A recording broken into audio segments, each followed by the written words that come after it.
Сәлеметсез дуслар. Күптән түгел Татар Шурасы дигән канал, алар видео җибәрделәр. Мен утнама турап куйыйм. Алар видеолар җибәрделәр үзләренең YouTube каналына. Татарстан легитимлырак Рәсәйдән дә караганда дигән.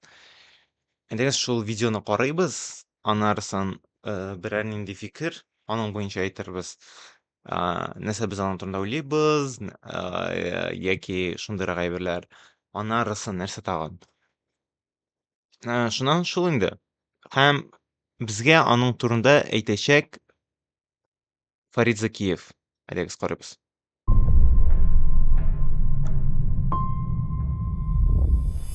Hürmetli cemaat, туганнар, бийик бәйрәм белән сезне. 21 март татар тарихында бийик көн. 1992 елның 21 мартында Татарстанның бәйсезлеге турында референдум үткәрелде. Сез Татарстан Республикасының, Рәсәй Федерациясы һәм башка республикалар, дәүләтләр белән мөнәсәбәтләрен тигез хокуклы шартнамәләр нигезендә төзүче бәйсез дәүләт, халыкара хокук субъекты булуына ризамы дигән сорауга тавыш бирүдә катнашкан республика гражданнарының 61% уңай җавап бирде.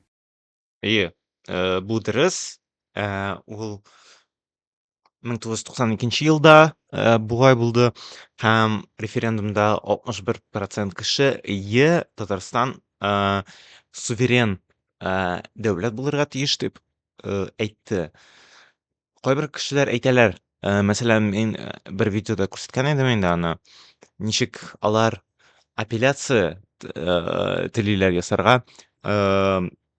Анда алар үзләренең мөнәсәбәтләрен суверен дәүләт кебек, суверен ил кебек мөнәсәбәтләрне генә тотачаклар. Үзләре булмаячак дип. Ләкин юк, аның документта язылган ул дәүләт тә булачак дип. Менә шунысы кызык. Кайберләре аңламый аны. Референдумда халыкара күзәтүчеләр эшләде.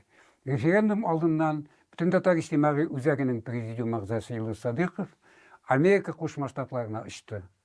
Илдус Садыйков конгресста чыгыш ясады һәм 3 конгрессменны Казанга алып килде. 3 Америка Кушма Штатлары конгресс әгъзасы Моны белмәдем. референдумда күзәтүче булдылар. Референдумның легитимлыгын Америка Кушма Штатларының Хельсинки комиссиясы раслады. Җәмәгать, референдум Ирактан калган тарих түгел. Аның нәтиҗәләре 34 ел элек ничек әһәмиятле булган, бүген дә шулай ук әһәмиятле. Референдум яңа татар дәүләтенең нигезе, безнең бәйсезлек өчен көрәшнең нигезе. 21 марта — великий день татарской истории. 21 Чынлап та дөрес. Чынлап та дөрес. Без аны онытмаска гына тиешбез. Менә шундый әйберләрне. 21 март дигән.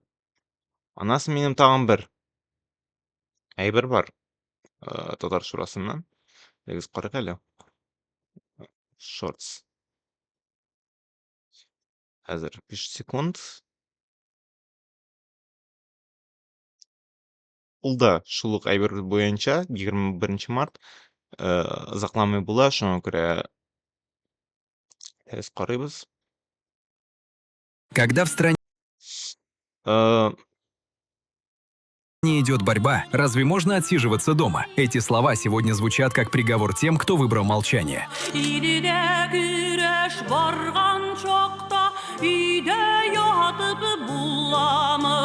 В Татарстане исполнилось 80 лет со дня рождения Вафиры Гизатуллиной. Вафира Гизатуллинаның тууына 80 яшь тулган. Шуңа күрә 80 ел тулган. Ул инде вафат булган. Һәм бернинди әйбер булмаган, теге үткәрмәгәннәр белән инде үткәрәр ич белән инде эстрада килүләр, анда җырчылар, аның вафат буе буенча берәр нинди концерт дип әйбер. Һәм нәрсә әйтәсе килә, Бу җырны мин ишеткәч, бик йөрәккә килде ул шулай. Дәүләтнең, илнең, э, ничек әле ул, дөрес әйтергә. Adı bullamı, çok da güreş bargan, ilde güreş. Илдә көрәш барган чакта ятып буламы? Менә, бик еракка әйтелә, чөнки чынлап та хәзер дә кешеләр, ята гына теге берничә нәрсә эшләмичә, аларның илләрдә көрәш барырга булырга тиеш инде. Ул менә шулай күрсәтә, ничек популяр кешеләр дә, шул вакытларда, суверен булган вакытларда алар барысы бергә менә, шагыйрә, Фәүзия Байрамова. Мең рәхмәтләр аларга. Аннан соң депутатлар кем булыштылар бар әйберләрне эшләргә. Аларга бик зур рәхмәт. Иттифак партиясына бик зур рәхмәт. Аннары соң, менә шул кешеләргә дә кем чыккан. Аннары соң җырчысына да бу. В Татарстане исполнилось 80 лет со дня рождения Гафира Гыйззәтуллина. Һәм аның турында уйламыйлар да хәзер. Менә шунысы күңелсез. Тагын бер әйбер күрсәтәсе идем. Ләкин ул тема буенча булмас. Бәлки икенче тапкыр. Йоу. Рәхмәт караган өчен.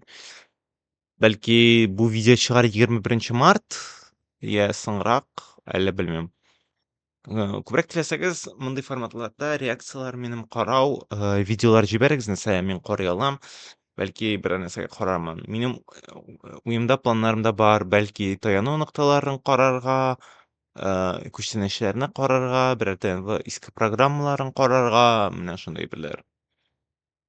Сез ничек уйлыйсыз? Аннан соң кинолар карый алабыз, тагын нәрсә карый алабыз. Һәм хәбәрләр минем хәбәрләре булачак. Рәхмәт.